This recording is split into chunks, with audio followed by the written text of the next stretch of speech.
തിരുവനന്തപുരം കഴക്കൂട്ടത്ത് മത്സരം NDAയുമായിട്ടാണെന്ന് UDF സ്ഥാനാർത്ഥി T Sarathchandra Prasad. LDF മിക്കവാറും ഇത്തവണ മൂന്നാം സ്ഥാനത്തേക്ക് പോകുമെന്നും ശരത്ചന്ദ്ര പ്രസാദ് പറയുന്നു. അയ്യപ്പനെ തൊട്ടുകളിച്ച് ആരെയും അയ്യപ്പനെ വെറുതെ വിട്ട ചരിത്രമില്ലെന്നും ടി ശരത്ചന്ദ്ര പ്രസാദ് 24നോട്. തിരുവനന്തപുരത്ത് നിന്ന് ജിബിൻ JB റിപ്പോർട്ട്. കഴക്കൂട്ടം മണ്ഡലത്തിലെ UDF സ്ഥാനാർത്ഥി ശരത്ചന്ദ്ര പ്രസാദാണ് ഇപ്പോൾ 24നൊപ്പം ചേരുന്നത്. സാർ, മണ്ഡലത്തിലെ ഈ പ്രചരണത്തിന്റെ അവസാന ലാപ്പിലോട്ട് എത്തിയിരിക്കുകയാണ്. വിജയപ്രതീക്ഷയും പ്രചരണവും ഒക്കെ എങ്ങനെയാണ് മുന്നോട്ട് പോകുന്നത്? ഞാൻ സ്ഥാനാർത്ഥിയായി വന്നതിൻ്റെ ഒന്നാം പക്കവും രണ്ടാം പക്കവും മൂന്നാം പക്കവും ആയപ്പോൾ 6 മാസത്തിനും ഒരു കൊല്ലത്തിനു മുമ്പ് കളത്തിലിറങ്ങിയ സ്ഥാനാർത്ഥിയോടൊപ്പമോ അതിനു മുന്നിലോ എത്തുവാൻ എനിക്ക് കഴിഞ്ഞു. അതിൻ്റെ കാരണം രാഷ്ട്രീയമായ കാരണങ്ങളാണ്. കേന്ദ്ര സംസ്ഥാന ഗവൺമെൻറ്റുകൾക്കെതിരെ ജനമനസ്സിലുള്ള വികാരമാണ്.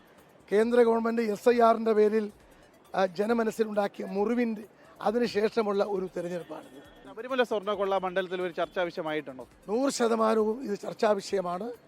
അതുകൊണ്ടാണ് ഞങ്ങൾ പറയുന്നത്, UDF അധികാരത്തിൽ വന്നാൽ 100 ദിവസത്തിനുള്ളിൽ ശബരിമല കൊള്ളയുമായി ബന്ധപ്പെട്ട വിഷയങ്ങൾ അത് ഗൗരവമായി എടുത്ത് കുറ്റവാളികൾ എത്ര ഉന്നതരായാലും, അത് MLAമാരോ MLAമാരായിരുന്നവരോ ആയാലും, അവർക്കെതിരെ ശക്തമായ നടപടിയെടുക്കാൻ UDF തീരുമാനിച്ചിട്ടുണ്ട്. മണ്ഡലത്തിൽ പ്രധാന എതിരാളി ആരാണ്? LDF ആണോ അതോ NDA ആണോ? ഞാനിപ്പോൾ BJPയുമായിട്ടാണ് എൻ്റെ മത്സരം.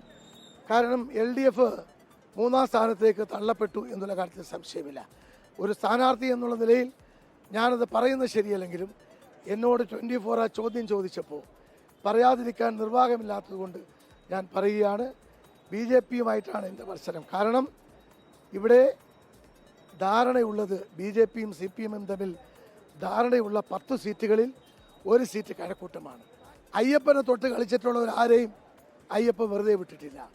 ഈ ശബരിമല വിഷയം ഒരു മതപരമായ ഒരു വിഷയമല്ല.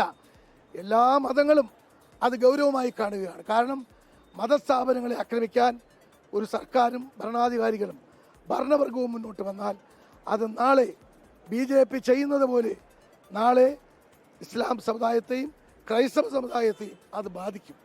എന്തായാലും തിരഞ്ഞെടുപ്പിന്റെ അവസാന ലാപ്പിലും ശബരിമല സ്വർണ്ണക്കൊള്ള തന്നെയാണ് മണ്ഡലത്തിൽ പ്രധാന പ്രചാരണ വിഷയം. ജിബിൻ JB 24 തിരുവനന്തപുരം.